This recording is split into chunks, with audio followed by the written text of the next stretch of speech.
house ownership in Ghana is, for most people, it is the most important thing you can ever do. When you have a house and you own a house, you feel confident and you feel fulfilled, as it were. You know that you've achieved something. With the real estate companies, we are actually bringing order and sanity into the development of the country.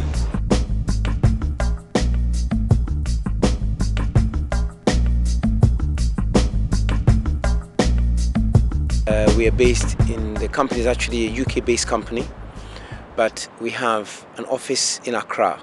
Okay.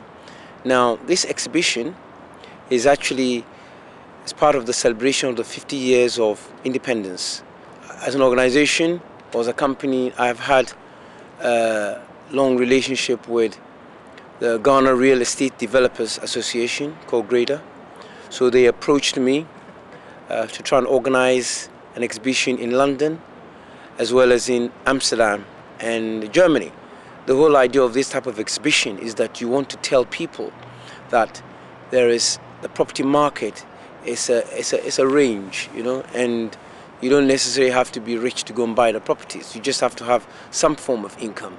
Our houses are not particularly expensive, but perhaps they may seem out of the reach of the normal Ghanaian.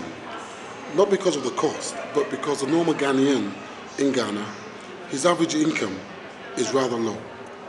So because of that, as private estate developers, we have been forced to look elsewhere for our main market. Hence why we've come to the Europeans to look at the Ghanaians in the UK and in Amsterdam, who may be able to afford some of our houses. You see, when developers first started, they were building, right, for the Ghanaians in Ghana, right? And what's happened is that recently they've realized that yes, there's a big demand for diaspora, you know. So what they've done, what I would say, what is happening now, they're now gearing towards the non-resident Ghanaians. So there's a shift in attitude and style. So what's happening now is they're actually building to a higher standard than what they used to be before, you know, because, you know, when you've traveled, yes, you know, you've seen better buildings, better quality, so you're used to that sort of thing. So when you're building in Ghana, there's no reason why, you know, you can't demand a higher standard from the developers. So the developers are also responding to that. So, you know, so I would say there's three kind of categories. One is buying for investment, one for as holiday homes, and a third for families to also go and live there. See, one of the things about Africans is wherever you take us, we are still Africans. And there's always a longing and a yearning to return back home. So a lot of them are preparing for the day that they return home by establishing now their eventual retirement homes or where they want to live when they return home. One of the biggest headaches, you know, we have within the Ghanaian community in pushing or propelling the housing industry in Ghana is the financing of it. Financing, you know, buying of houses, you know, the mortgage system is very tough.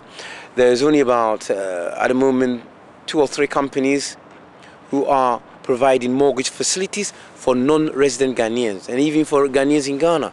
So the mortgage system is what? If we're able to get a bit more companies who are prepared to take up that risk, you know, of providing long-term finance for the people, not just for the diasporans, but also for Ghanaians, it'd be brilliant.